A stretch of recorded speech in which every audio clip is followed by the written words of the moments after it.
Women لب، عورت کو آزاد کرو، عورت ہر اعتبار سے برابر، شرم، حیا، عصمت و عفت، ان چیزوں کے نام یہ تمہارے ذہن کے بنائے ہوئے کچھ خیالات ہیں، ان میں سے کسی کی کوئی حقیقت نہیں۔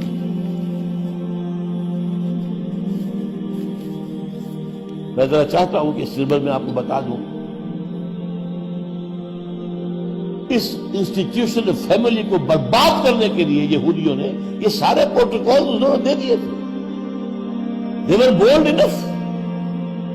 1897 میں بیسل میں جمع ہوئے ہیں وہ سوئٹزرلینڈ کے شہر میں، اور جو protocol of the elders of the Zion, یہ شرم اور حجاب اور یہ پردہ اور یہ اور وہ، یہ بنیاد، یہ کیا چیزیں ہیں جن کو لیے بیٹھے ہیں۔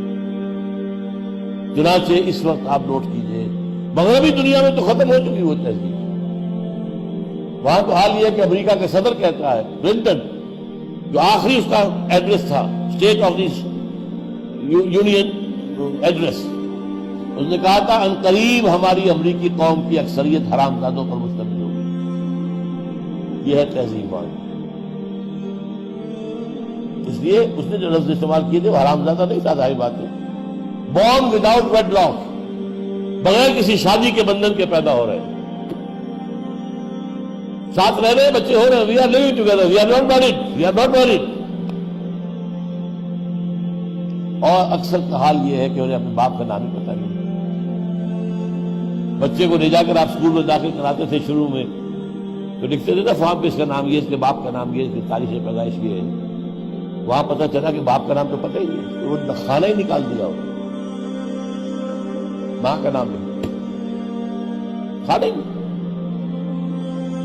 زنا کوئی برا کام ہے ہی نہیں، ہاں زنا بالجبر جو ہے وہ غلط ہے، ود کانسنٹ ہو، ہاں مائنر سے نہ کیا جائے، نابالغ بچی سے نہ ہو، لڑکی سے نہ ہو۔ اب اس میں آپ کو بتانا ہی چاہ رہا ہوں کہ اس وقت عالم اسلام کو اس گھیراؤ میں لینے کے لیے بلینز نہیں ٹریلینز آف ڈالر خرچ ہو رہے ہیں کہ جو تہذیب ہماری تھی وہی یہاں پر بھی آ جائے، پوری طریقے سے آ جائے۔ اس کے لیے پہلے کانفرنس ہوئی قاہرہ میں 1994 میں، ویمن لب conference. In conference per billions of dollars خرچ ہوتے ہیں ایک دن کے لیے۔ پھر ہوئی 1995 میں بیجنگ کانفرنس، پھر 5 سے 9 جون 2000 میں ہوئی نیو یارک میں، یو این او کی جنرل اسمبلی کے تحت ہوئی ہے بیجنگ +5 کانفرنس، جس کا نام کیا ہے؟ Women 2000، gender equality, development and peace for the 21st century. اس میں طے کیا کیا گیا ہے، جو ڈاکومنٹ تیار کیا گیا تھا اپریل 2000 میں، ہومو سیکسولیٹی جو ہے، ہم جنس پرستی، اسے نارمل سمجھا جائے، ایب نارمل نہ سمجھا جائے۔ ہم جنس شادیوں کو مانا جائے، ریکگنائز کیا جائے، رجسٹر کیا جائے۔ 2 مردوں کی شادی، ایک مرد شوہر، دوسرا مرد بیوی۔ 2 عورتوں کی شادی، ایک عورت شوہر، ایک عورت بیوی، ہو رہا ہے۔ سب سے آگے اسکینڈینیوین کنٹریز نکل گئی تھی، اس کے بعد جو ہے برطانیہ، پھر اب امریکہ کی بہت سی ریاستیں وہاں رجسٹریشن ہو رہی ہے۔ عورت گھر کا کام کرنے سے انکار کر سکتی ہے، کرے تو ویج مانگ سکتی ہے اپنے شوہر سے۔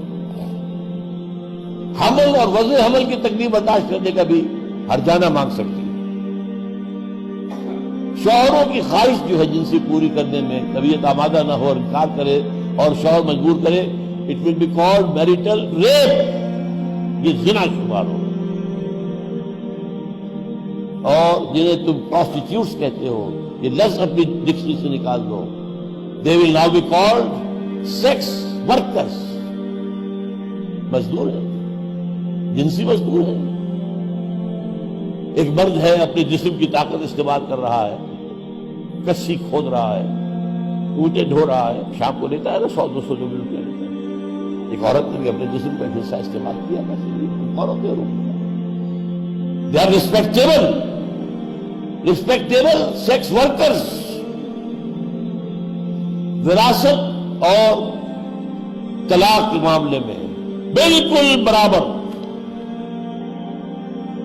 یہ پہلی 2 کانفرنسیں جو تھی، قاہرہ کانفرنس اور بیجنگ، اس میں کچھ مسلمان ممالک جو ہے وہ کچھ ریلیکٹنٹ تھے کہ نہیں، اس حد تک نہیں جانا چاہیے. We won't be able to sell these things to our country, اپنے ملک کے لوگوں سے بنوا نہیں سکیں گے. تو یہ 2000 میں کہا گیا کہ جو مسلمان ممالک اس کے خلاف اقدام کریں گے ان کے خلاف سینکشنز لگا دی جائیں گے. اس کا نام دیا گیا the social engineering programme of the United Nations Organization. یہ نئی انجینئرنگ ہو رہی ہے، معاشرے کو نئے رنگ پہ ڈھالا جا رہا ہے، جس میں بربادی ہے خاندان کے ادارے کی، اور عصمت و عفت کی کوئی قدر، کوئی ویلیو نہیں. عورت جو ہے، اب حالانکہ اس کا تجزیہ کرنے کا وقت نہیں ہے، سب سے بڑا نقصان جسے ہوتا ہے وہ عورت.